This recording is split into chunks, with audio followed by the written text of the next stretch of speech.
This would literally probably take like 10 hours to do on set. Oh yeah, so this is, whoa, wow, okay. Everything before times like 5. I don't even want to know if I ever saw that thing around. Like, I don't know what I would do. Hi, I'm Amber Talarico, makeup artist of 13 years and also the owner of the What It Takes makeup artistry platform. And I'm really excited to be sharing some fun makeup tips with you guys about the creatures in Last of Us 2. So let's go ahead and get started. Okay, so he's definitely not doing well. He's got some stuff happening. Lots of paint going on there. Definitely infected. For me, developing any type of infection, I always ask the team, what is the infection from, so I have a reference. This is obviously a little bit worse. Some veining's happening, so we'd add some veining. It's definitely a level up from the first one we saw. More pale, seeming like, a lot more redness around the eyes. The redness around the eyes, I always make sure that I find something that is safe around the eyes, because the color red, it can be kind of tricky. So you wanna make sure that whatever color you're using around the eye is safe around the eyes. So I would definitely do some tests and research on that. A lot of paling of the skin, the hair. For this one, I would probably do a bald cap or something and then do some sort of like really thin hair on the top, because it's definitely thinner than what most likely this person started with. And then some cuts I see, which would just be some silicone pieces. A lot of blood on her hands too. I would definitely put some blood on her hands. I would have nightmares. This is terrifying. Lots of blood. This would definitely be a very bloody set for sure. Cool thing is there's so many different types of bloods too, so that's even a whole art in of itself. Making sure that the blood that you're using is in fact the type of blood that would look best for whatever infection's going on, the state that they're in, everything.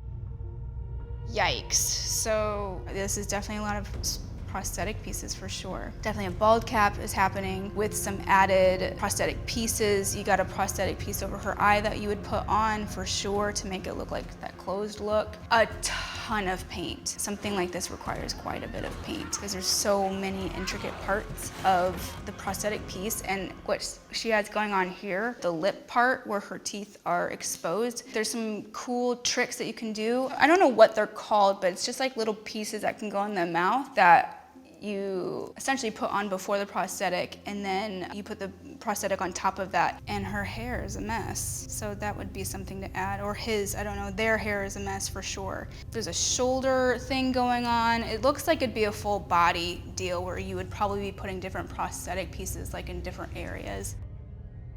Ooh, yikes. They kind of still have their eyebrows. It looks like one of their eyebrows is a little off. So depending on that, definitely putting more prosthetics in the same way that the previous one would be, where it's kind of just like pieces. I would still do something with a bald cap there. You got the tentacles coming out in a little bit more of a dramatic way. Though for these ones, I would probably stick with a foam for that so that it could actually stay up, not be too heavy, because if that was silicone, it'd be pretty heavy and it might not stand up very well. Yeah, same thing. Make sure that their hands would nice and bloodied, and their arms, hands, and then their legs would be painted. So gross. Oh, so now that would require some crazy prosthetics on their back for sure. The clickers are absolutely disgusting. So this is a full-blown like creature suit. This would be very much something that, in my case, somebody else would create, and then I would help apply it on set. And there's so much to it that it would be very hard to create without having some sort of build with a full-blown prosthetic. The mouth is pretty large, so I have a feeling what would happen is the actor's face would be exposed from like here down, and then the rest would be the build. Either getting an actor that can like elongate their jaw very wide, but it most likely would turn into a CGI thing to like add that effect significantly. The face up definitely would be a build, but the areas that you're seeing on the body could be pieces. The chest area, you would probably do a full-blown like chest piece, but in the different areas you could probably just get away with using prosthetic pieces in different areas. I've done this before, so that's what we did. This would literally probably take like 10 hours to do on set. The paint job, oh my God, the colors in this are absolutely gorgeous. I would be so excited to paint this. So lots of really beautiful colors going on, lots and lots of layers. I would probably start adding a lot of like slime, because it's disgusting, and it has a cool effect. There'd be a lot of paint on the body and still added those like different pieces in the different areas.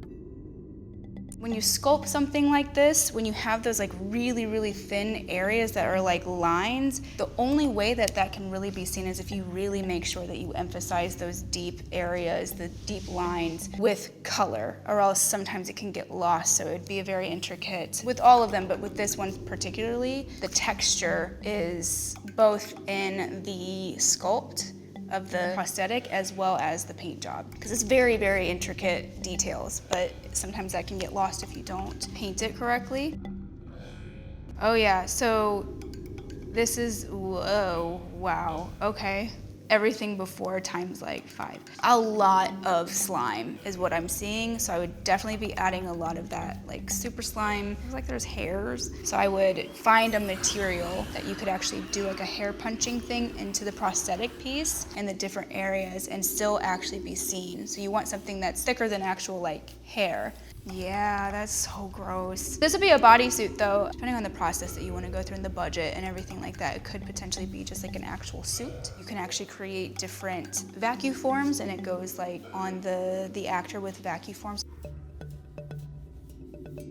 So once again, this is like a huge build, and I cannot emphasize how heavy this can be. So I would be very, very mindful of whatever the decision is between the teams of the makeup, special effects, and the production team to make sure that the actor is going to be comfortable. There's a couple ways that you could potentially do this. If it's a full bodysuit, it might be, I don't know. I'm not entirely sure because I've never done something this large before, but it might be something where you can attach or detach certain areas of the makeup that when you're not filming or when they need a break, you can like take those those pieces off. This whole part where it's kind of like the face, that would definitely be something that you could, kind of do something more of a prosthetic on the face and then build everything up around.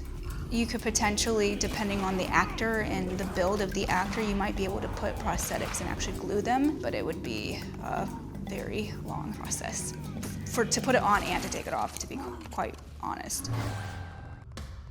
This particular creature has so much going on. There's definitely elements that like somebody like myself could do, but I personally would hand this off to somebody that was an actual creature specialist that does creature builds and creature suits. And if they felt like they couldn't achieve because there's too much going on, it would definitely be a team effort with the CGI team to really get some of the other elements. So there might be some areas of the back that would have to be added with CGI. The limbs might have to be added with CGI. It would just depend, of course, on budget for sure. Lower budget, unfortunately. So this is a lot less than the last one. So this could definitely be achieved by the effects team for sure. Half of the body is like bloodied up. So that would be something, putting a bunch of prosthetics and then putting a bunch of blood and everything like that. And then the other half would be a bunch of like prosthetic pieces and painted and airbrushed and things like that. And then kind of the same thing with the clicker makeups where you have the prosthetic piece going from a certain point of the face up. For this particular scene, when these two creatures that have like quite a bit of prosthetic pieces, especially them going, into the scene and kind of attacking each other and like, it's like a whole choreography. And in my department, if this were something I would be doing, I would make sure that whatever it was that I was using, especially on the bigger material, the person that was wearing the more material, I would make sure that whatever we were using, they could move in very specific ways. This was actually something that I did have to deal with, and we did have to consult with the director and the producers about the fact that they were immobile in certain areas, and so the choreography was limited. And so depending on the budget, depending on the production, they might be able to get away with, in different areas of that makeup for that particular scene, having a green screen, a painted area, and the CGI kind of makes it so that they can actually move in the way if the director's vision is very mobile and moving in a specific way, or just using material that is extremely mobile. So the scariest creature was 100% the Rat King. That thing was disgusting. I don't even know what was happening. I don't know what I was looking at, but it was terrifying. Like, God, I don't even want to know if I ever saw that thing around. Like, I don't know what I would do. That one's the scariest creature in this game for sure. If I were to choose, like if this were a project that I was working on and I had to choose what makeup I wanted to do, it would definitely be the Stalkers. And the reason why is because it's a huge prosthetic and a huge effects piece, pretty much top to bottom. So there's a lot of creativity that goes into it, a lot of painting. There's still prosthetic applications, but they're not full builds. It would still be so much fun. It would be challenging, a good challenge. They still have like a very human element to them, even though they are starting to kind of get into the creature aspect. So it's a really good mix of the two. So that was a lot of fun. So many cool creature makeups. Obviously my favorite was the Stalker, and it was fun to share with you guys some of the things that I would do or would suggest. And if you liked this video, there's a lot more that came from. You can find more on Gamology. Find them on Facebook as well as YouTube. And if you liked me, you can find more of me on What It Takes TV on YouTube, or you can find me on Instagram at Amber.Talarico. I'll see you next time. Okay. Sorry. Mine's going blank. Did that kind of, okay. Okay, sweet. Basically all of the infected is told.